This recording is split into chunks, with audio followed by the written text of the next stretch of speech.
were absolutely honoured to be a recipient of an Ashden Gold Award in 2012, thanks to the wonderful work of our environmental advisory team in Wales, who helped our National Trust team there achieve a 40% reduction in their energy use over 3 years. What did we use the award for? We used it to set up something called the Fit for the Future network, so that we could help others learn from us and we could learn from them about the lessons we had all learnt on energy efficiency and providing environmentally friendly energy for the future. I launched that network with Sarah Butler-Sloss and others in November last year, and already it's gone from strength to strength. We have 68 members. 3 of the top 10 UK NGOs are members. We've had 125,000 unique hits on our website. We've got 93 community energy groups involved in the network, and I gather Ashden has very generously been supporting the salary of our full-time support staff, and we're going to have to move from 1 to 2 staff. So if there's anyone in the audience who would like to help us, we'd gratefully receive your support. Of that 68 membership, 11 of them are former Ashden Award winners, including Sustrans, Good Energy, which is our own energy partner, the NUS and Ashley's Primary School. Why does the National Trust care about energy?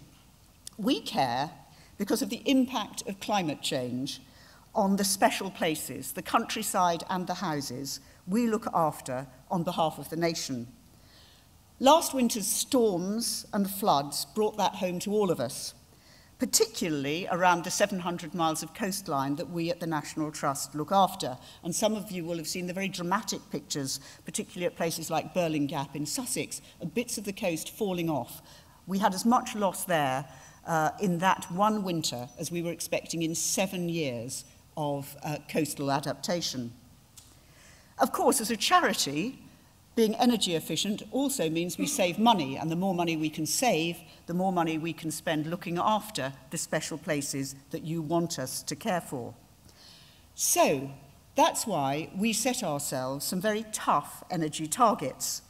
We set ourselves a target on a 2009 base of reducing our energy use by 20% by 2020, and a 50% target for the use of renewables, so that by 2020, 50% of our energy would come from renewable sources. We're doing pretty well on the second, renewables.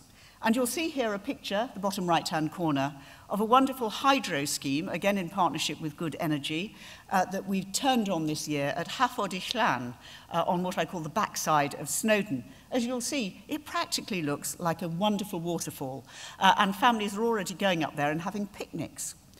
Had I been better coordinated, the picture I might have put up there is the marine heat pump. Some of you will have seen the news today. BBC gave it lots of coverage. We turned on this week Britain's largest marine heat pump to provide energy for our wonderful property, Plas Newydd, which is on the Menai Straits. Plas Newydd was the largest single gas guzzler in the National Trust. It was using, and I think this statistic is amazing, 1,500 litres of oil every day for its heating and other energy needs. I like that sort of murmur of astonishment. That's what you get when you try and run some of the kinds of houses that we have to look after. So the marine heat pump is a 300 kilowatt heat pump. It will provide all the energy that the house needs. It will save us about £40,000 a year, and the payback is very swift for us. We're doing much less well, to be honest, and I think in this context it's important to be honest, with energy efficiency. That's partly thanks to the fact that our visitor numbers have grown. It's partly thanks to the fact that we are open almost all year round now in many of our properties, and we've had some cold winters.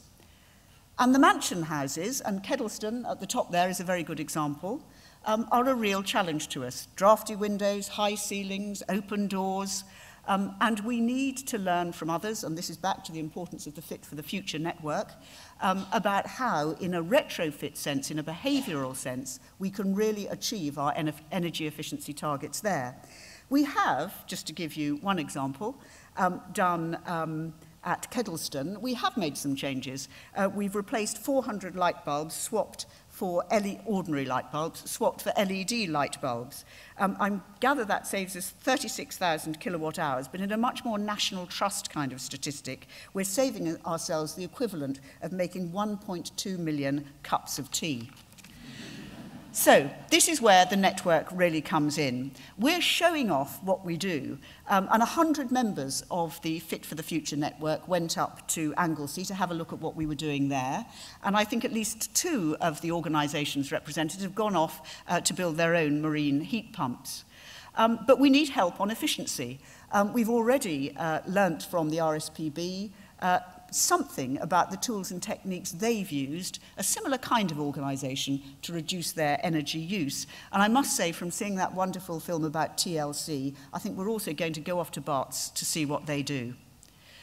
For us, the Gold Award, the support from Ashden for our staff member, changed the National Trust.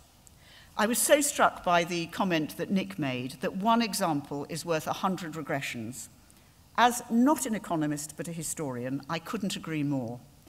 What the Fit for the Future network and Ashden's support has enabled us to do is to show those examples and ensure that the country achieves the outcomes in terms of energy efficiency and really tackling the global challenge of climate change that Nick described so eloquently. The National Trust is determined to play its part, and we will continue to support Fit for the Future to ensure that that plays an important role, a crucial role, in achieving our joint objectives. Thank you very much.